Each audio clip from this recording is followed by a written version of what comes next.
सज गई दोस्तों बज़ में नूरी, हम दिलों को सजाए हुए हैं। आज मौसम मौसम आज मौसम है कितना सुहाना, मेरे सरकार आए हुए हैं।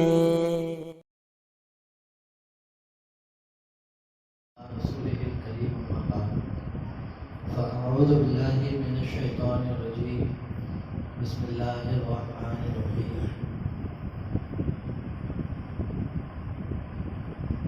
क़ाला रसूलुल्लाहि सल्लल्लाहु तआला अलैहि वसल्लम, इन्नी तरक्तु फ़ीकुम सकलैन मा तमस्सक्तुम बिहिमा लन तज़िल्लू। औ कमा क़ाला रसूलुल्लाहि सल्लल्लाहु तआला अलैहि वसल्लम। आइए गुफ्तगू का आगाज़ करें उससे पहले अपनी इज़्ज़त व मोहब्बत के साथ दुरूद शरीफ पढ़ लें। अल्लाहुम्मा सल्लि अला सय्यिदिना मौलाना मुहम्मदिन व आलिहि वसल्लम। सलातु व सलामुन अलैका या रसूलल्लाह सल्लल्लाहु तआला अलैहि वसल्लम। तो अर्ज़ ये करना था अभी कि फ़र्ज़ मनसबी के तकाज़े के तहत कि जिस मनसब में फ़ाइज़ है उसका तकाज़ा यह है कि कोई भी ऐसी बात जिसमें थोड़ा भी शुबा हो तो उससे तंबीह करना ज़रूरी है। अभी कलाम सुनते सुनते एक कलाम में एक शेर आया था कि खुद खुदा में से टाल नहीं सकता ये लफ्ज़। तो देखें अहले सुन्नत का उनके सबका अक़ीदा यही है कि अल्लाह रब्बुल इज़्ज़त को कोई भी चीज़ आजिज़ नहीं कर सकती, कोई भी चीज़ उसको आजिज़ नहीं कर सकती। पुरानी बात में काफ़िरों को ललकारते को वमा तुम भी मुअज्जिज़ीन करके भी लफ्ज़ है। और हर वो लफ्ज़ या वो काम जिससे अल्लाह रब्बुल इज़्ज़त का आजिज़ होना समझ में आए वो गलत हो जाता है, अल्लाह की शान के लायक नहीं रहता। तो ऐसा नहीं है कि ये कलाम ही गलत है या शेर गलत है, लेकिन इसके अंदर एक रूह आ रही है। अभी मैंने मालूम किया बड़े शायर का कलाम है तो इंशाअल्लाह हमसे रब्ता करके और मज़ीद वज़ाहत ले ली जाएगी, लेकिन जब तक वो वज़ाहत नहीं करते अगर इसका माना वाकई ये रहा तो हमारी ज़िम्मेदारी क्या बनती है कि हम एहतियातन तौबा करेंगे। इसलिए कि फ़िक़ह की मशहूर मालूम किताब रद्दुल मुहतार में ये है कि मुजर्रद इहाबल मानल कुफ्र काफ़िल लिल मना, कि सिर्फ माने का इहाम हो किसी के अंदर कि जो शान इलाही के लायक नहीं है तो वो भी उस शान का इस्तेमाल करना मना है। तो ये रब का निशान। तो इसलिए एहतियात है, ऐसा नहीं कह रहा हूँ कि लाजिमन है, एहतियात के तकाज़े के पेश नज़र आप सब एक मरतबा सिर्फ जैसे पढ़ लें अशहदु अल्ला इलाहा इल्लल्लाह व अशहदु अन्ना मुहम्मदन अब्दुहु व रसूलुहु ला इलाहा इल्लल्लाह मुहम्मदुर रसूलुल्लाह सल्लल्लाहु अलैहि वसल्लम। चलिए बस अपनी गुफ्तगू का आगाज़ करें। जो टाइम दिया गया वो क्या है 10:45। तो ट्रेन थोड़ी सी देरी से चल रही है तो हो सकता हो 5-1 मिनट आगे पीछे हो, लेकिन इंशाल्लाह कवर कर देंगे। आपने तो देखा अपने रफ्तार तो कवर हो ही जाती है इंशाल्लाह।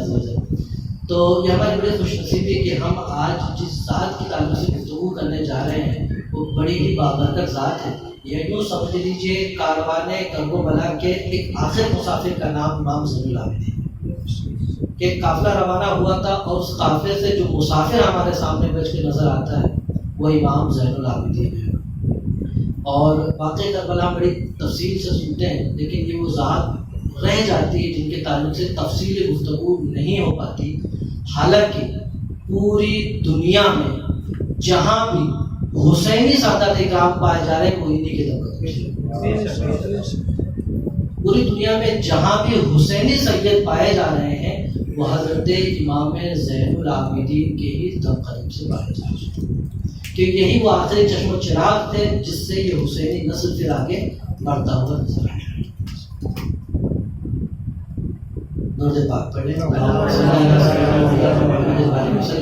सलातो व सलाम अलैका या रसूलुल्लाह सल्लल्लाहु तआला अलैहि व आलिहि वसल्लम।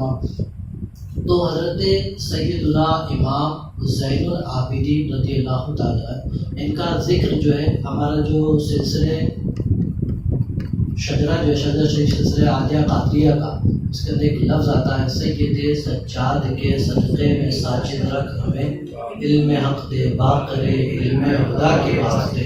तो सैयदे सज्जाद जो लफ्ज़ है वो इमाम ज़ैनुल आबिदीन की तरफ इशारा है, क्योंकि जिस तरह उनका लक़ब ज़ैनुल आबिदीन है, इसी तरह उनका लक़ब सज्जाद भी है। दरअसल उनका नाम ज़ैनुल आबिदीन है ही नहीं, उनका नाम ज़ैनुल आबिदीन नहीं है। ये ज़ैनुल आबिदीन एक लक़ब है, इसी तरह सज्जाद भी एक लक़ब है। उनका नाम असल तो अली है। क्या नाम है? अली बिन हुसैन। इमाम ज़ैनुल आबिदीन का नाम अली बिन हुसैन है और इनकी वालिदा का नाम हज़रत शहर बानो रज़ियल्लाहु ताला अन्हा है। और ये शहर बानो आपको मालूम है कोई मामूली खातून नहीं है, शहनशाह फ़ारस की दुख्तर नेक अख्तर है। शहनशाह फ़ारस, उस वक्त फ़ारस और ईरान वो ऐसा था जैसे आज का अमेरिका हो, वो पावर थी उस वक्त शहनशाह ईरान की और फ़ारस की। उसको हज़रत उमर बिन ख़त्ताब रज़ियल्लाहु ताला अन्हु के दौर में फ़तह किया गया। तो जो कैदियों में से शहनशाह फ़ारस की 3 बेटियां भी आई थी। हज़रत उमर फ़ारूक रज़ियल्लाहु ताला अन्हु ने वाले गनीमत की तरह इनके साथ भी मामला करने का इरादा फरमाया। तो हज़रत अली रज़ियल्लाहु ताला अन्हु ने कहा कि ये शाही घराने से हैं, इनके साथ ऐसा सुलूक ना हो जो आम कैदियों के साथ होता है। तो मशवरा हुआ फिर क्या करना चाहिए, तो बोले इनकी कीमत बताई जाए। उनकी कीमत बताएगी। हज़रत अली ने तीनों को ख़रीद लिया। तीनों को ख़रीदने के बाद पहली का निकाह हज़रत अबू बकर सिद्दीक़ के साहबजादे मोहम्मद बिन अबू बकर से किया। दूसरी का निकाह हज़रत उमर के साहबजादे हज़रत अब्दुल्ला इब्ने उमर से किया। और तीसरी साहबजादी शहर बानो का निकाह अपने बेटे हुसैन बिन अली के साथ किया है। तो ये शहनशाह फ़ारस की बेटी थी हज़रत शहर बानो और उनसे निकाह ये उनसे हुआ और उनसे इमाम ज़ैनुल आबिदीन रज़ियल्लाहु ताला अन्हु की विलादत हुई है। ये मैंने वाक़या तफसील से क्यों बताया, उसकी वजह यह है कि हज़रत इमाम ज़ैनुल आबिदीन की खिलाफत के ज़माने में, हज़रत ज़ैनुल आबिदीन के ज़माने में खलीफा अब्दुल मलिक बिन मरवान हुआ। अब्दुल मलिक बिन मरवान, उसने एक मर्तबा इमाम ज़ैनुल आबिदीन को यूं ही ताना देते हुए कहा कि मैं वालिद के एतबार से भी और अपनी वालिदा के एतबार से भी कुरैशी हूँ। तो मैं कुरैशी हूँ और तुम अपने वालिदा के, तुम्हारी वालिदा एक कनीज़ थी, एक गैर मज़हब की थी, तो मेरा मर्तबा बहुत बड़ा होगा। तो इमाम ज़ैनुल आबिदीन फरमाते हैं कि घबराओ मत और तुम किसी गलत फहमी में ना रहो। इस निकाह के मामले में मेरे बाबा जान ने अमल किया है नबी की सुन्नत पर कि हज़रत नबी पाक सल्लल्लाहु अलैहि वसल्लम ने एक यहूदिया औरत हज़रत सफ़िया जो बाद में उम्मुल मोमिनीन बनी हैं, हज़रत सफ़िया जो यहूदिया थी उनको आज़ाद किया। आज़ाद करने के बाद उनसे निकाह फरमाया था। तो मेरे बाबा जान ने भी शहर बानो को पहले आज़ाद किया, फिर उनका निकाह मेरे वालिद साहब के साथ किया। इस एतबार से नबी की सुन्नत पर अमल हमने किया है, हमारे लिए फजीलत है, तुम्हारे लिए नहीं है। तो इस तरह से उनके ख़ानदान नज़र आता है। अब यही मामला जब अब्दुल मलिक बिन मरवान का बेटा हुआ हिशाम बिन अब्दुल मलिक, तो इसने फिर छेड़ा हज़रत ज़ैनुल आबिदीन के लड़के को, हज़रत इमाम ज़ैद को, और ये कहा कि आप तो एक कनीज़ के बेटे हैं, एक बांदी के बेटे हैं आप तो इमाम ज़ैद ने कहा मैं जवाब दे दूं या फिर रहने दूं, मैं जवाब दे दूं कि रहने दूं। हिशाम बिन अब्दुल मलिक ने सोचा क्या जवाब देंगे, बोले दीजिए देखते हैं क्या जवाब देते हैं। तो हज़रत इमाम ज़ैद जो ज़ैनुल आबिदीन के साहबजादे हैं वो जवाब देते हैं कि याद रखो वालिदा ने कभी भी अपने बच्चे को बड़े बड़े मकाम हासिल करने से नहीं रोका है। हज़रत इस्माइल की वालिदा हज़रत हाजरा कनीज़ थी हज़रत सारा की, लेकिन अल्लाह ने उनके बतन से इस्माइल को जना और इस्माइल से पूरा मक्का आबाद हुआ, यहाँ तक कि रहमतें दो जहाँ खुद उन्हीं की नस्ल से है। और याद रखो रहमतें दो जहाँ की नस्ल से वो हैं, तो जो वो कनीज़ होकर अपने बच्चे को रहमतें दो जहाँ सल्लल्लाहु अलैहि वसल्लम की नस्ल उसमें पैदा हो रही है, याद रखो मैं किसी और का नहीं, मेरे बाबा अली है और मेरी वालिदा फ़ातिमा है। तो ये शान है इमाम ज़ैनुल आबिदीन की कि जो दोनों जानिब से बड़े ही बाबरकत और बाकरामत बुज़ुर्ग हैं।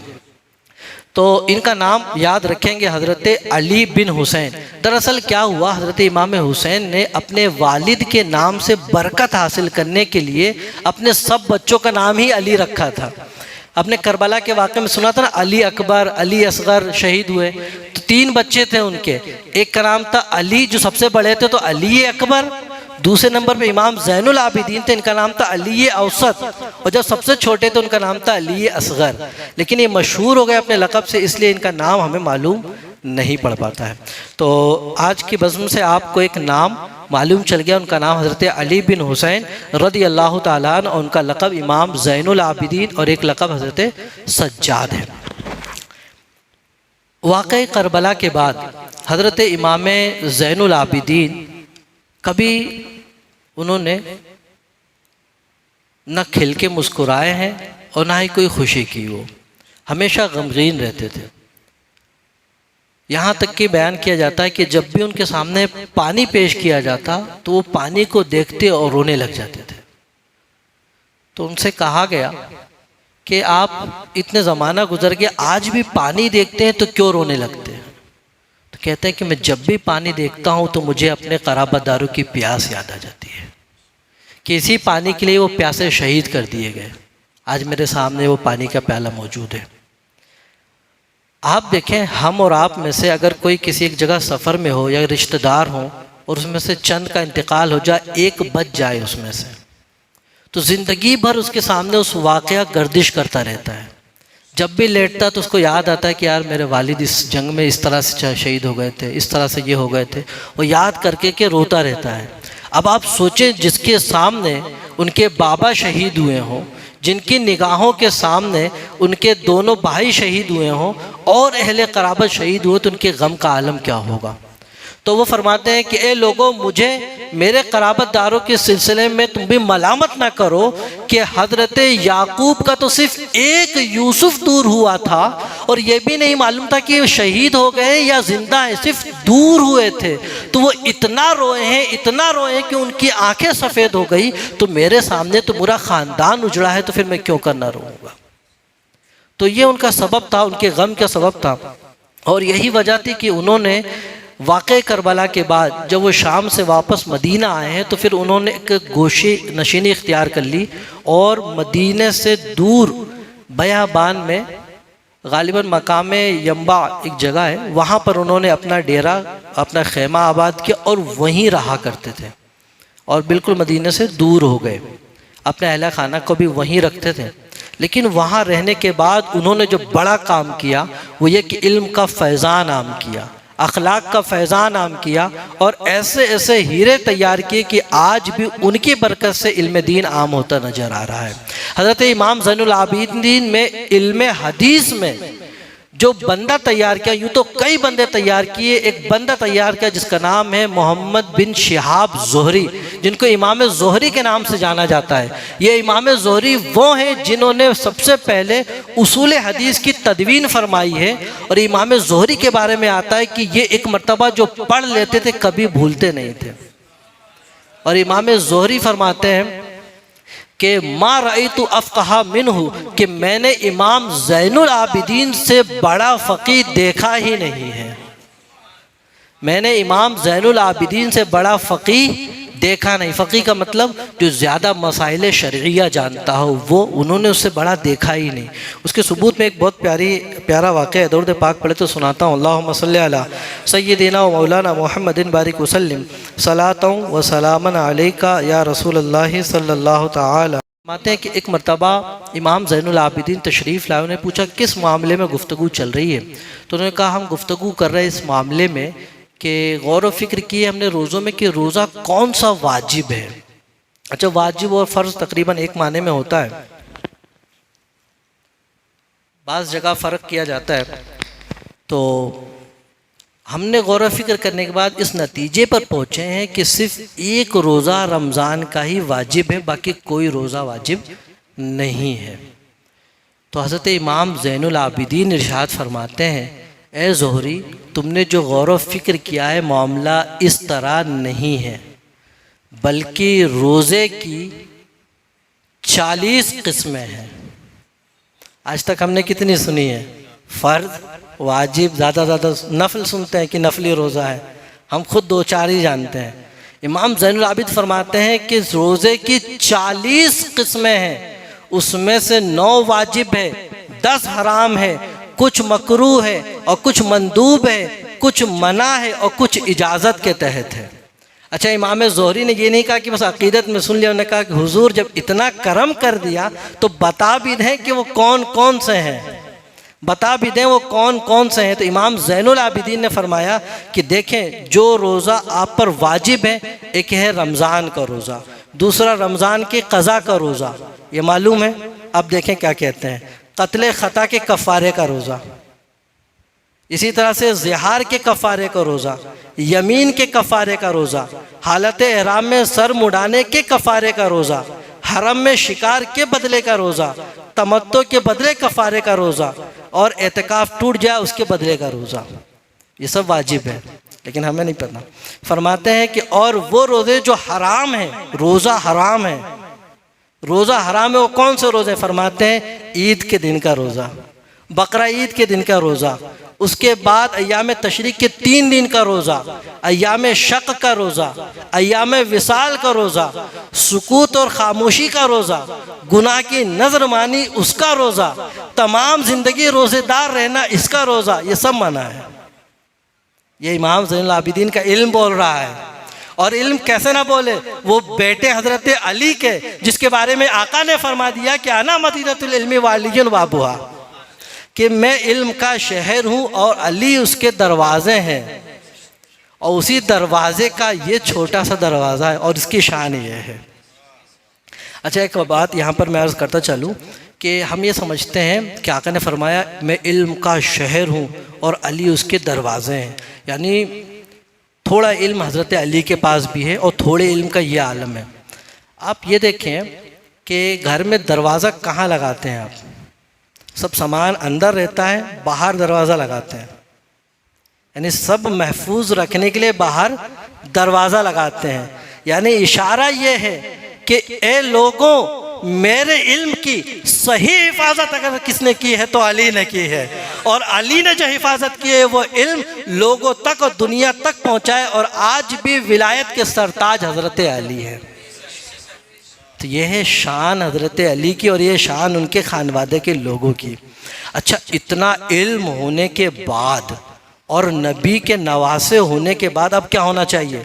आज हमें कहीं से खिलाफत इजाज़त मिल जाए तो क्या एकदम हटो बच्चों मामला, एकदम बैठेंगे दूर से, 4 बॉडीगार्ड खड़े हो जाएंगे और फिर वो हाथ चूमना, पैर चूमना, और उसके बाद जो भी तकल्लुफ़ात होते हैं वो होंगे। अब देखिए इमाम ज़ैनुल आबिदीन को, इमाम ज़ैनुल आबिदीन की आदत ये थी कि वो हमेशा ऐसे लोगों के साथ सफ़र करते थे जो उनको जानते ना हो, जो उनको जानते ना हो। फरमाते एक मर्तबा किसी काफ़िले में सफ़र में थे और उस काफ़िले में एक शख्स ऐसा था जो इनको जानता था। उसने काफ़िले वालों को बता दिया कि मालूम है कौन है, ये नवासे रसूल है, ये इमाम ज़ैनुल आबिदीन है तुम्हारे दरमियान। अब जब लोगों को मालूम पड़ा, लोगों का हुजूम इनकी बारगाह में कि हुजूर क्यों हमें ख़ताकार कर रहे हैं, हमें बता देते, कहीं ऐसा ना हो कि हमसे कोई कोताही हो जाए और हम गुनाहगार हो जाएं। इमाम ज़ैनुल आबिदीन फरमाते हैं कि लोगों, मैं हमेशा ऐसे लोगों में सफ़र करता हूं जो मुझे न जानते हों। उसकी वजह यह है कि जो लोग मुझे जानते हैं, अगर उनके साथ मैं सफ़र करूंगा तो नबी की क़राबत की वजह से वो मुझे, मेरे साथ तकल्लुफ़ात करेंगे जो मुझे पसंद नहीं है, और अगर मैं ऐसे लोगों के साथ हूँ और बता दूँ कि मैं नबी का नवासा हूँ, तो फिर रसूल की कराबत की वजह से मुझसे वो तकल्लुफ़ाना बर्ताव करेंगे जो मुझे बिल्कुल पसंद नहीं है। तो नबी की कराबत के बदले में उन्होंने ये भी गवारा नहीं किया कि लोग उनका आकर हाथ चूमें।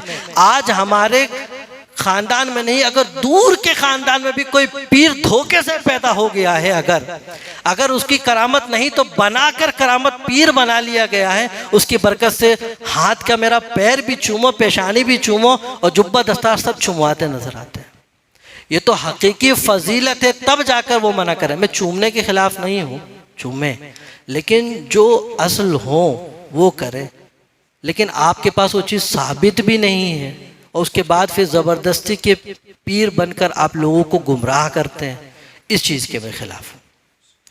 तो ये इमाम ज़ैनुल आबिदीन का तरीक़ा था कि जब भी सफ़र करते थे, यानी वो नबी की क़राबत को अपने लिए दुनिया का माल नहीं बनाते थे। साफ बात तो ये है। दरूद पाक पढ़ें, अल्लाहुम्मा सल्ली अला सय्यदिना मौलाना मुहम्मदिन बारिक अलैहि व आलिहि वसल्लम।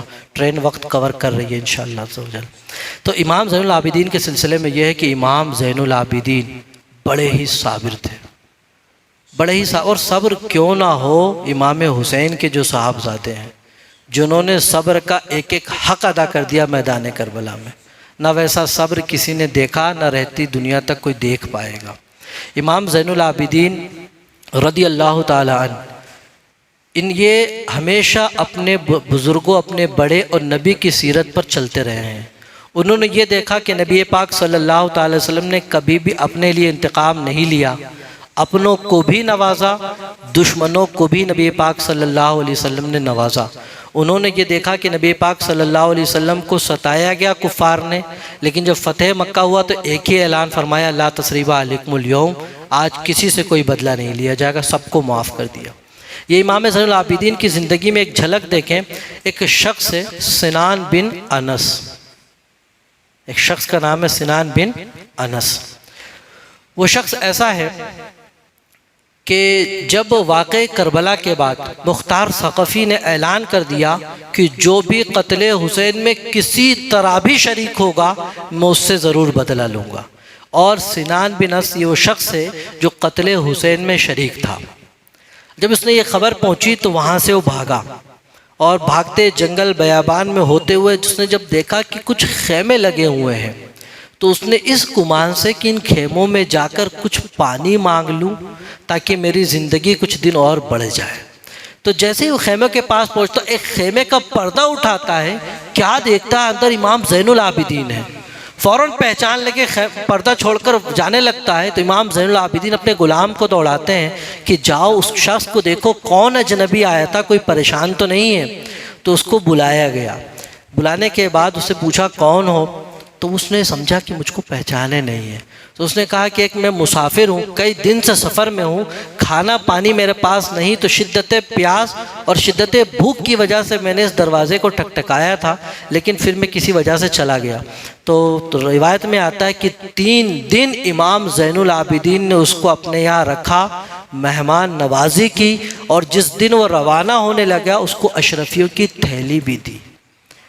जब दी है उसको, उसने कहा कि ए नवासे रसूल, शायद कि तुमने मुझे पहचाना नहीं है इसलिए मेरे साथ ऐसा सलूक किया है।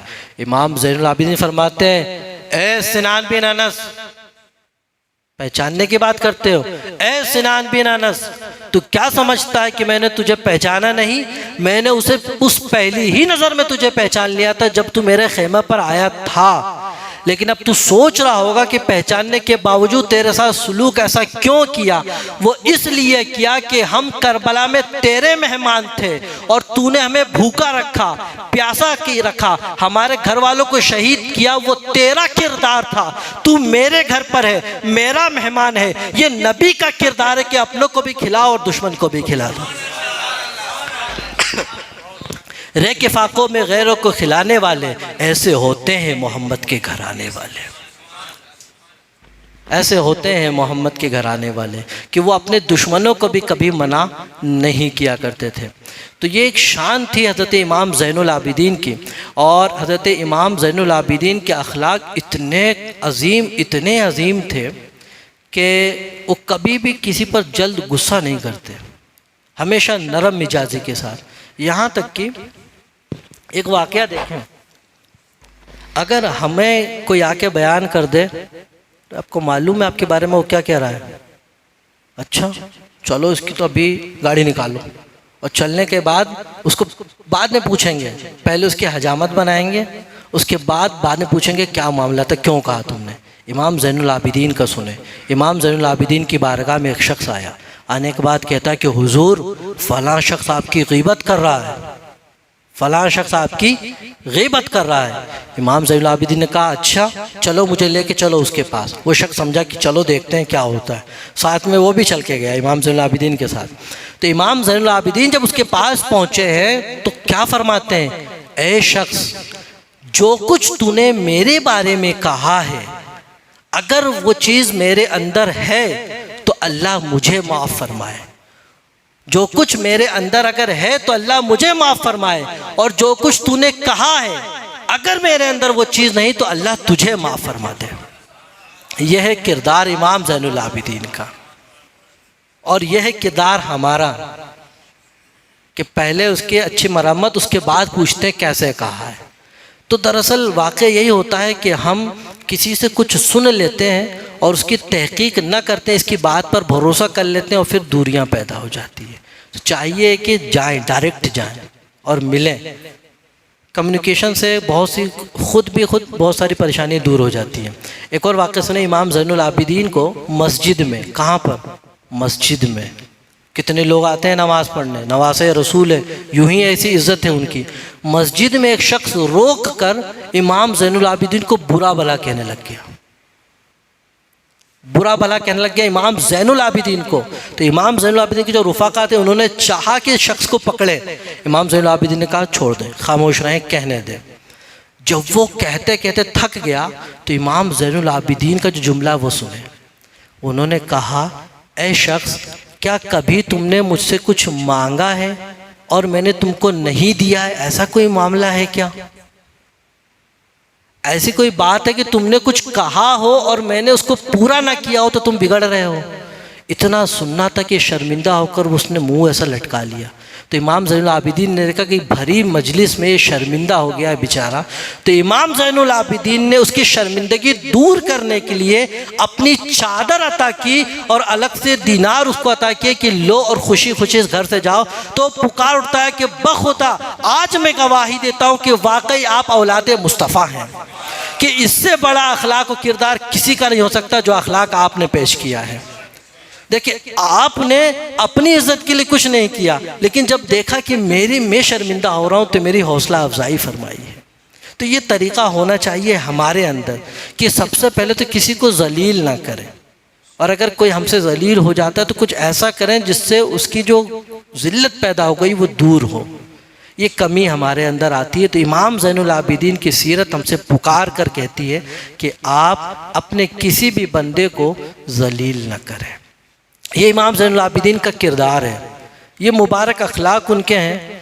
आप देखें ना, उनके इतने प्यारे अखलाक, इतने प्यारे अखलाक कि अल्लाह की रज़ा के लिए सबको माफ़ करते हैं, सबको माफ़ करते हैं। रिवायत बयान की जाती है कि एक कनीज़, उन्हीं की कनीज़ थी, वो उनको वज़ू करा रही थी। तो वज़ू कराते हुए अचानक से क्या हुआ कि वो लोटा उसके हाथ से धोखे से छूटा, इमाम ज़ैनुल आबिदीन के सर पे लग गया। अब जैसे ही सर पे लगा, इमाम ज़ैनुल आबिदीन ने यूँ नज़र उठा के देखी।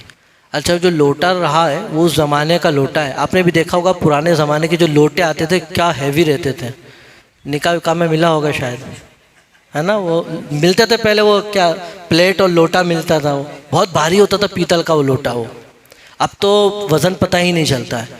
तो वैसा लोटा, तो वो वज़ू करा रही थी, वज़ू कराते हुए अचानक से उसके हाथ से छूटा, इमाम ज़ैनुल आबिदीन के सर पे गिरा। और इमाम ज़ैनुल आबिदीन ने यूँ देखा उसको, तो उसने देखा कि हज़रत गुस्सा फरमा रहे हैं, तो उसने बांदी ने देखी उस ज़माने की बांदी भी कितना इल्म रखती थी और कुरान की कितनी तिलावत करती थी। वो फ़ौरन आयत पाक पढ़ती है, वल कादिमीनल गैज़ा, ए इमाम अल्लाह ने तारीफ़ की है गुस्से के पी जाने वालों की। तो इमाम ज़ैनुल आबिदीन कहते हैं मैंने अल्लाह की रज़ा के लिए गुस्सा पी गया। तो बांदी देखती है काम बन रहा है, तो कहती है वल आफ़ीना अनिन नास, अल्लाह महबूब रखता है लोगों को माफ़ करने वालों की।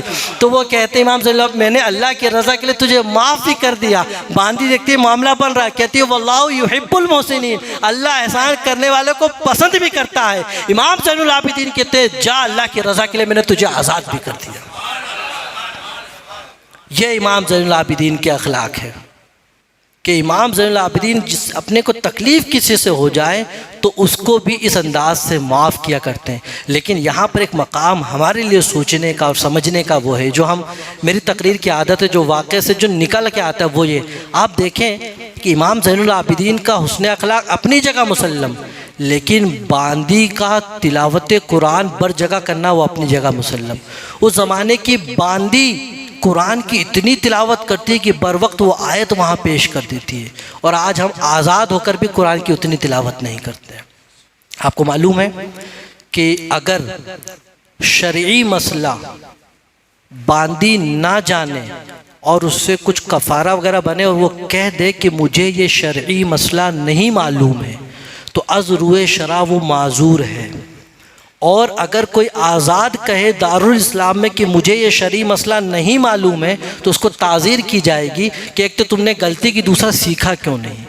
तो बांदी के लिए तो उज़्र है, फिर भी उसके बावजूद उसकी तिलावत कुरान का आलम देखें, कुरान से मोहब्बत देखें। तो कम से कम इमाम ज़ैनुल आबिदीन के अखलाक से ना सही उस बांदी के अखलाक के सीख कर हम कुरान की तिलावत शुरू करते हैं। अपने अंदर कुरान की तिलावत को लाने की कोशिश करें, इसकी बरकतों से हमेशा ज़िंदगी कामयाब होगी। बस इमाम ज़ैनुल आबिदीन की ज़िंदगी के बस चुनिंदा वाक़यात ये निकाल कर उनकी ज़िंदगी का एक खूबसूरत पहलू मैं आपके सामने रख रहा हूँ।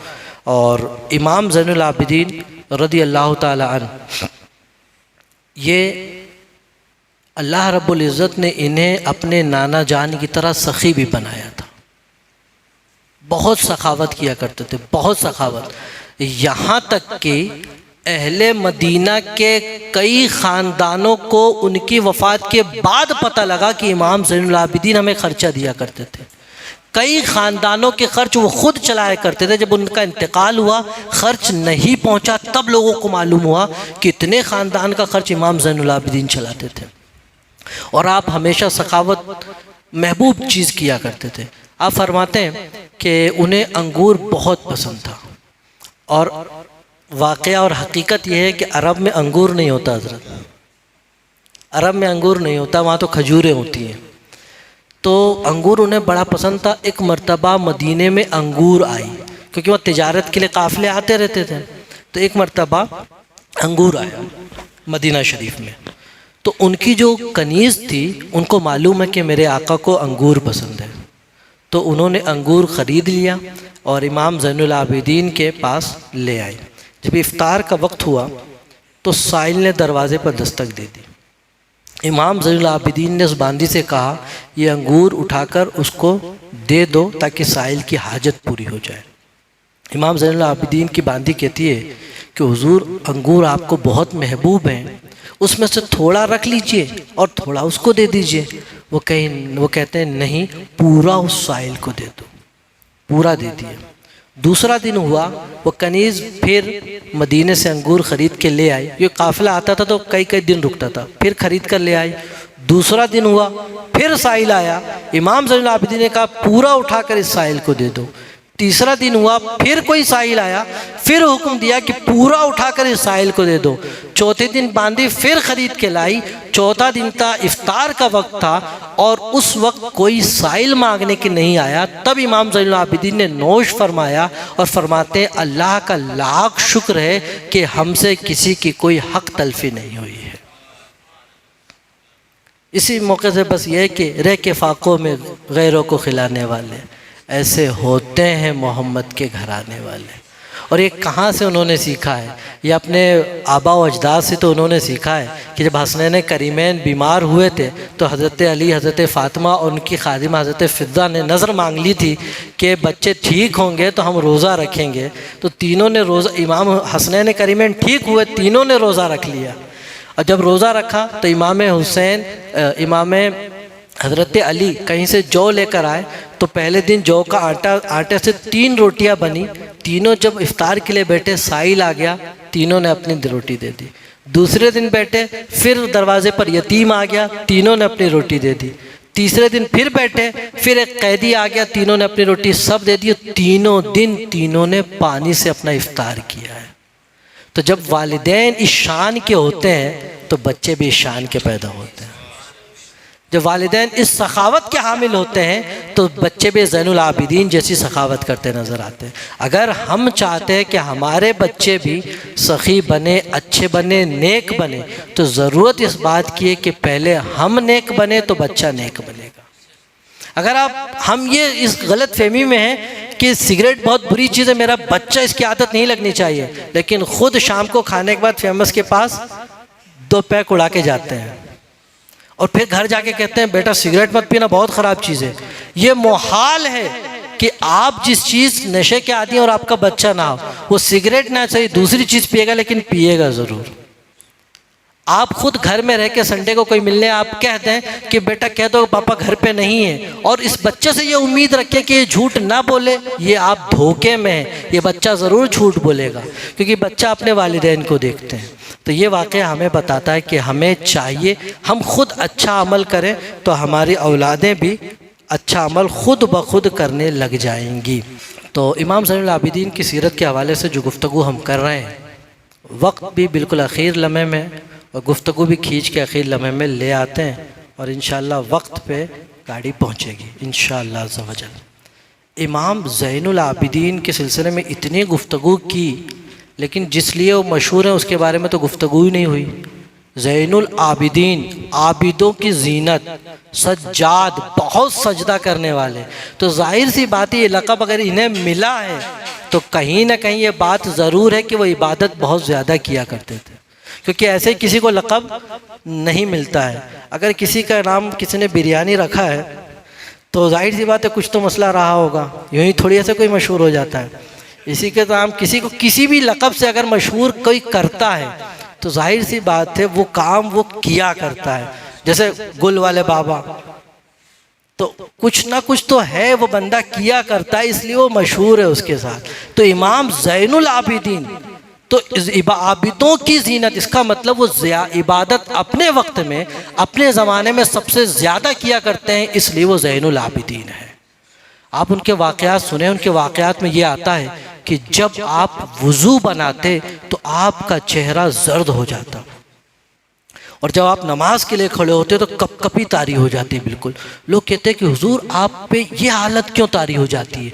वो कहते हैं कि आपको मालूम नहीं कि मैं किसकी बारगाह में खड़ा हो रहा हूँ। वो बारगाह है कि तमाम हाकिम, जितने भी हाकिम हैं, उनकी हुकूमत जहाँ दम तोड़ती है उससे करोड़ों दर्जा बुलंद वाला वो हाकिम है। उसकी बारगाह में खड़ा होता हूँ तो मुझे सोच कर कपकपी तारी हो जाती है। यहाँ तक कि हज़रत इमाम ज़ैनुल आबिदीन की सीरत पे लिखा, एक मरतबा वो घर पे नमाज़ पढ़ रहे थे, घर में आग लग गई, आहो पुकार होने लगा, लोग आग बुझाने के लिए बहुत तगोदो कोशिश में हैं, ये अपनी नमाज में मस्त है। आग बुझ गई, नमाज जारी है। नमाज जब कंप्लीट हुई तो लोगों ने बताया हुजूर आपको शोरो गुल कुछ पता नहीं चला? बोले क्या हुआ था? बोले इतनी बड़ी आग घर में लग गई थी, आपको पता नहीं? आप इरशाद फरमाते हैं, जुमला देखें उनका, फिर इरशाद फरमाते हैं कि मुझे इस आग से बड़ी आग की फिक्र थी, मुझे इस आग से ज़्यादा एक बड़ी आग की फिक्र थी, यानी जहन्नम की आग की फिक्र थी, मैं उसको बुझाने में लगा हूँ। ये इमाम ये हैं नवासे रसूल हैं, जन्नत तो इनके सदक़े में हम गुलामों को मिलने वाली है, लेकिन उसके बावजूद अमल का आलम ये देखें और गुलामों का अमल देख लें, हमारे सरदारों का अमल देख लें और हमारा अमल देख लें।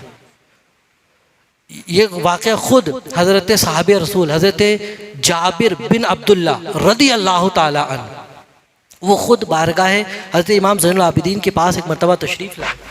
क्या देखें, वो नमाज़ पढ़ रहे, नमाज से फ़ारिग हुए तो कहते हैं कि ए नवासे रसूल, आप इबादतों के अंदर इतनी मशक्क़तें क्यों उठाते हैं, जबकि जन्नत तो आपके लिए और आपके सदक़े में आपके ग़ुलामों के लिए बनी है।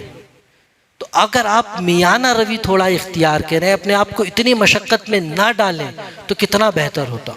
तो इमाम ज़ैनुल आबिदीन फरमाते हैं कि ए सहाबी रसूल, मैं नबी का नवासा हूँ, मैं नबी का नवासा हूँ, उनकी निस्बत मुझे गवारा नहीं देती कि मैं इसमें मियाना रवि इख्तियार करूँ, इसलिए कि मेरे नाना जान इतनी इबादत किया करते थे, इतनी इबादत किया करते थे कि आपके कदमे मुबारक में वरम आ जाता।